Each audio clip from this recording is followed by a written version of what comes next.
खिडक्यानंतर 3:30 वाजता आला तो बरोबर. 3:30ला आल्याबरोबर विंडोकडे आला. शिव्या देत त्याला ओपन केलं, खिडकीतूनच त्याला वार केला. रात्री 1 वाजता बहुतेक तिने घरात होती असेल त्यांच्या. त्यांनी घर सगळं फोडून बिडून सगळं हे केले तिने. मग आमची मम्मी 2 वाजता उठून बाथरूमला गेली. बाथरूममध्ये तिने बघितले आमच्या मम्मीला. मग त्यांच्या मनात काय गेलंय की आमच्या मम्मीने बघितले की म्हणून मम्मीला धमकी द्यायला आलेले. मग इकडचा दरवाजा बंद करून पाठीमागचा दरवाजा बंद करून वर आणि दोरीनं बांधलेले. मम्मीला मग धमकी दिली, दरवाजा काढ तर इथं तुला मारतो बस म्हणून धमकी दिली. मम्मीनं दरवाजा काढली नाही. मला जर असं डाऊट वाटला त्यांनी, मी लगेच त्यांनी बॅटरी पडवली. तो ढकलला आणि बाहेर ये, आवाज करू नको नाही तर तुझा गळा दाबीन असं म्हटले त्यांनी. बेळगावात गेल्या 8 दिवसांपासून शहराच्या उपनगरामध्ये रात्रीच्या वेळी चोरीच्या घटनेमध्ये वाढ होत आहे. सलग 3 दिवस वडगाव येथील आनंदनगर, केशवनगर, अष्टविनायक नगरसह अनगोळ या भागातील चोरीची घटना ताजी असतानाच आनंदनगर 3रा क्रॉस येथे पुन्हा काल सोमवारी रात्री 11:30 वाजता चोरी झाली आहे. समजलेली माहिती अशी की गल्लीतील नितेश मुरकुटे हे जेवण करून घराबाहेर थोड्या अंतरावर मित्रांबरोबर गप्पा मारत बसले होते. इतक्यात एका चोराने त्यांच्या घरात प्रवेश केला. घरी नितेश यांचे वडील झोपी गेले होते. त्यावेळी चोर अगदी आपल्या चोर पावल्याने घरात शिरून घराचा प्राथमिक अंदाज घेऊन बाहेर पडला होता आणि जाताना घराच्या खिडक्या उघड्या ठेवून गेला होता. त्यानंतर 12च्या सुमारास नितेश आपल्या घरी झोपण्यास परतल्यानंतर त्यांना आपल्या घरचा दरवाजा उघडा दिसला. फरशीवर चिखलाचे डाग उमटलेले दिसून आले. त्यांना घरात कुणीतरी चोर येऊन गेल्याची चाहूल लागली. हे ध्यानात आल्याने नितेश यांना तो चोर परत घरी येईल अशी शंका आली. ते आपल्या घरी खिडकीजवळ दबा धरून तेथेच बसून राहिले. ठरल्याप्रमाणे तो चोर पुन्हा 12 नंतर त्याच घरात घुसण्याचा प्रयत्न केला असता तिथेच आधीच दबा धरून असलेले नितेश यांनी खिडकीतून त्या चोराच्या पायावर तलवारीने वार केला. त्यात त्या चोराच्या पायाला इजा झाली. त्या चोराने शेजारील काही घराच्या कड्याही लावल्या असल्याने गल्लीतील नागरिक नितेश यांच्या आवाजाने जमा होईपर्यंत या संधीचा फायदा उठवत त्या चोराने तिथून पळ काढला. काल रात्री बघा आम्ही जेवण करून इथं बाहेर थांबतो. 12:30 पर्यंत आम्ही थांबलेलो असतो. इकडून का नाही ह्या साईडून पोलिसच्या गाड्यांचा आवाज येतोय, पण ह्या साईडला येत नाहीत पोलिस. आम्ही थांबलो इथं. चोरी फार झालेले परवा, त्याच्यामुळे आम्ही इकडं थांबलो होतो. पण रात्री काय झालं, आमच्याच घरामध्ये घुसून आतमध्ये मी बाहेरून कडी घातलेला आत गेलाय, टॉर्च वगैरे लावून आलाय. 2 विंडो तेवढं ओपन केलेला आमचा, एक राईट साईड आणि एक लेफ्ट साईडची. ती ओपन करून नंतर हाय तसं लॉक मारून गेलेला तो. नंतरला इकडं आला होता. इकडून ह्यांच्या घरी लॉक करून ह्या घरामध्ये घुसायला प्रयत्न असा होता त्याचा. मग तिकडून मी रात्री आलो घरी. मग मी बघितल्यानंतर मी तयारीत राहिलो. मी तलवार वगैरे त्यांनी बाजूलाच घेऊन बसलो होतो. खिडक्यानंतर 3:30 वाजता आला तो बरोबर. 3:30ला आल्याबरोबर विंडोकडे आला. मी शिव्या देत त्याला ओपन केलं, खिडकीतूनच त्याला वार केलं. त्याला पायाला लागलंय ते. तिकडून मग ह्या साईडला पळत आला.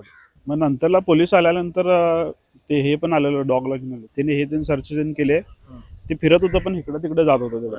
एज बघा त्याचा अंदाज 45-40 लागलं त्याच्या पायाला. वयस्कर आहे, एवढंच बुट्टा आहे. टोपी घातला होता तो. नाही तिथं पोलीस म्हणजे जरा रात्रभर जरा सायरन वगैरे लावून लावायला पाहिजे. त्यांनी जरा असं हे लगेच पकडून हे करायला पाहिजे.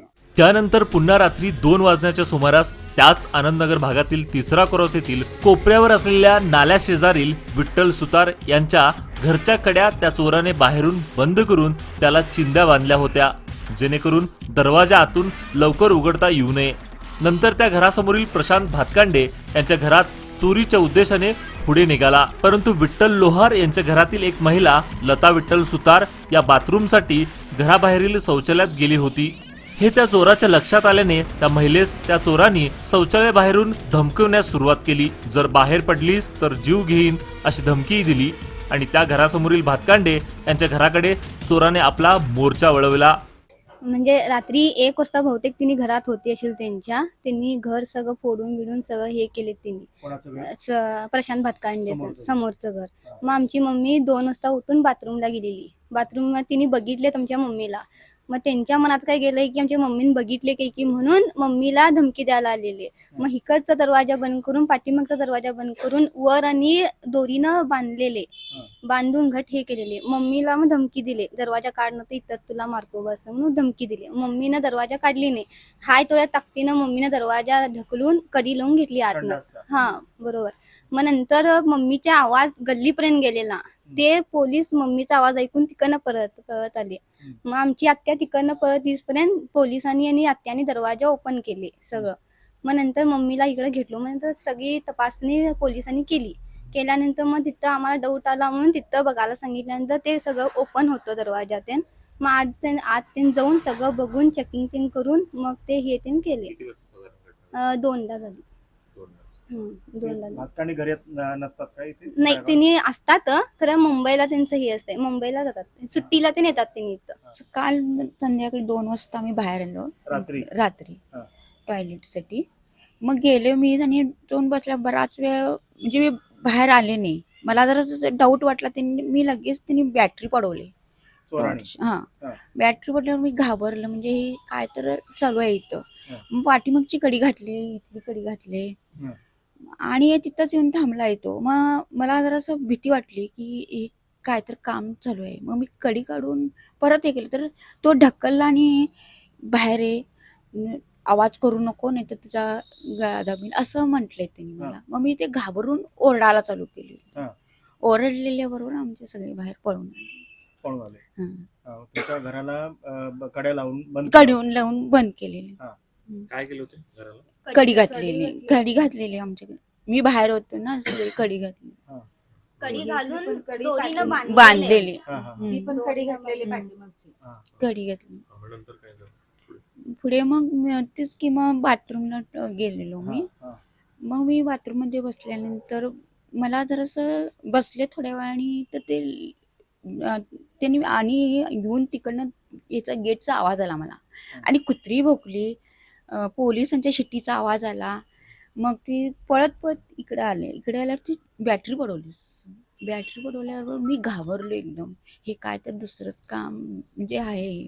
मग बाहेर आलो नेहमी तिथं साधारण थांबलो. कसं आहे तो व्यक्ती बघा? हे आहे, उंच आहे, जाड आहे, धिप्पाड आहे. धिप्पाड आहे. हम्म. चेहऱ्यावर काय? चेहरा मला दाखवला नाही तो. हा. चेहरा काय मला दाखवला समोरचं नाही. घर काय झालं? म्हणजे समोरचं घर फोडलेलं ते मी काय बघितलं असं, मला फोडणार असं मला माहीतच नाही. मग नंतर आम्ही इथे थांबल्यानंतर आम्ही जरा डाऊट खालो. तिथं गेट उघड्या आहे, हे उघड्या, म्हणून तिथं पोलिसांना आम्ही पाठवलो. जरा बघा पोलिसांना. मग पोलिसांनी घर घेऊन रिकामी आहे का ते? त्यांनी मुंबईला गेलीत. मुंबईला हा, गेले. मुंबईला गेले. काय नाव त्यांचं? प्रशांत भातकांडे. हा. मग त्यांनी तिथं जाऊन बघितले तर ते दरवाजा खुला दिसला त्यांना. मग आतमध्ये गेली सगळे. मग तिथं बघितलं की आत घर फोडलेले. म्हणजे पोलिसांनी आतमध्ये जाऊन सगळं पंचनामा केला. पोलीस किती भरभर वाजता ही घटना झाली? 2ला रात्री वाजता. 2 वाजता पोलीस किती वाजता पोहोचले? लगेच लगेच आगे पोलीस आलेच त्यांनी. 15 मिनिटात पोलीस पोलीस इथं काल- पोहोचलेच. गस्तवरतीच होते. हा, कालचे पोलीस पोलीस आले. मस्त होते. नाही, गस्तवरती होते. हा. कालचे लगेच पोलीस आले. सगळे सगळे पोलीस भरभर आले. भारी होते पोलीस. कुत्रा स्क्वॉड वगैरे काही घेऊन आले होते का? आले. हा, कुत्र्या हा, स्कॉट कुत्रा घेऊन फिरला आले. इकडे. फिरलं सगळं बघितलं. प्रशांत भातकांडे यांच्या घरच्या दरवाजाला बसवण्यात आलेले गोदरेज कंपनीचे डबल इंटरलॉक असलेले कुलूप चौकटीतून उपटून काढून घरात प्रवेश केला आणि कपाटातील सर्व सामान बाहेर काढून देवाचे चांदीचे दागिने, आरती सेट, समई चांदीचा छोटा तांब्या, पैंजण तसेच कपाटातील 12,000 पर्यंतची रोख रक्कम चोराने लंपास केली. प्रशांत भातकांडे हे पंत बाळेकुंद्रीतील मंदिराच्या सेवेत कार्यरत असतात. त्यांची पत्नी काही कामानिमित्त मुंबई येथे गेली होती. घर हे बंदच होतं. भातकांडे आपले सोन्याचे दागिने बँकेच्या लॉकरमध्ये ठेवल्याने त्यांचे मोठे नुकसान टळले आहे. इतके सगळे होत असताना लता सुतार हे उरडून गल्लीतील नागरिकांना जमा करण्यास सुरुवात केली. रात्री 2:19 आणि 2:24ला भाडेकरू सुशांत सुतार यांनी फोन केले, पण मला जाग आली नाही. मग नंतर 2:27ला मी फोन पिकअप केला, तेव्हा त्याच्याकडनं कळलं की घरफोडी झाली म्हणून. तुम्ही कुठे राहिला होता? मी पंत बाळेकुंद्री येथे मंदिर संचालक दत्त संस्थानात सेवेला आहे आणि याचं राहायला तिथं होता. मी राहिलं तिकडे होतो. आणि माझे कुटुंब म्हणजे माझी सौभाग्यवती ही मुंबईला गेली होती माझ्या मुलीला आणायला. 10-12 दिवस झाले होते, तिकडे होते. हे घर रिकामीच होतं. हे घर रिकामीच होतं आणि वर 2 भाडेकरू होते राहायला. फोन आल्यानंतर मला कळलं की घरफोडी झाली म्हणून. मग त्यांनी मला सांगितलं की असे पोलीस वगैरे आलेले आहेत आणि पंचनामा वगैरे करतायत वगैरे. मग त्या दरम्यान माझा मेहुणा आनंदवाडीत राहतो. किरण स्वीट मार्टचे मालक महेश पाटील याला मी संपर्क साधून म्हटलं, तू ताबडतोब ते होत असेल तर जाऊन बघ तिकडे काय झालं ते परिस्थिती. तर मला हे गंभीर सांग आणि माझी याची गरज असेल तर मी येतो असं म्हटलं. मग तेव्हा येऊन बघितला त्यांनी आणि पोलिसांशी संपर्क साधला. पोलीस माझ्याशी पण बोलले काय काय होतं वगैरे. तर मला एवढी काही कल्पना नव्हती, कारण मिसेस राहत होती. मग तिला संपर्क साधून त्यांनी काही माहिती घेतली वाटते तिच्याकडनं. माझ्याकडनं जी होती माहिती माझ्याकडनं घेतली. चांदीचे थोडे दागिने गेले, देवाची आरती वगैरे, पूजा साहित्य, पैंजण वगैरे पायातले गेले आणि एक 10-12 हजार ती कॅश गेली. सोनं आयटम काय नाही? सोनं वगैरे नव्हतं, आम्ही बँकेत ठेवलं. बँकेत ठेवलं. म्हणजे फक्त चांदी सामान तेवढं चांदी उचललेलं सामान आहे. एवढं हां. कपाडा वगैरे फोडलेच दिसली मला आता. दरवाजा आला. कसा फोडले त्याने? दरवाजा आता तो चौकटीचा. चौकटीतनं उचकडून काढलेला आहे. लागलीच शहापूर पोलीस स्थानकाला या घटनेबद्दल कळविण्यात आले. पोलिसांच्या पथकाने घटनेचा पंचनामा केला असून त्याचा अधिक तपास सुरू झाला आहे.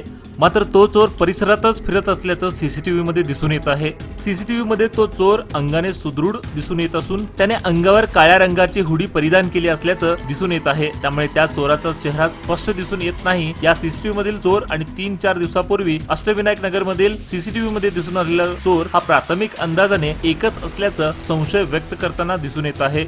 या दररोजच्या चोरी प्रकरणाने आनंदनगर, केशवनगर, समृद्धी कॉलनी व साई कॉलनी येथील नागरिक त्रस्त बनले आहेत. पोलीस रात्रभर आनंदनगर भागात गस्त घालतच होते. शिवाय आनंदनगर पहिला क्रॉस, दुसरा क्रॉस आणि समृद्धी कॉलनी येथील नागरिक स्वतःही हातात लाट्या घेऊन गल्लीत गस्त घालण्यात संपूर्ण रात्र काढली.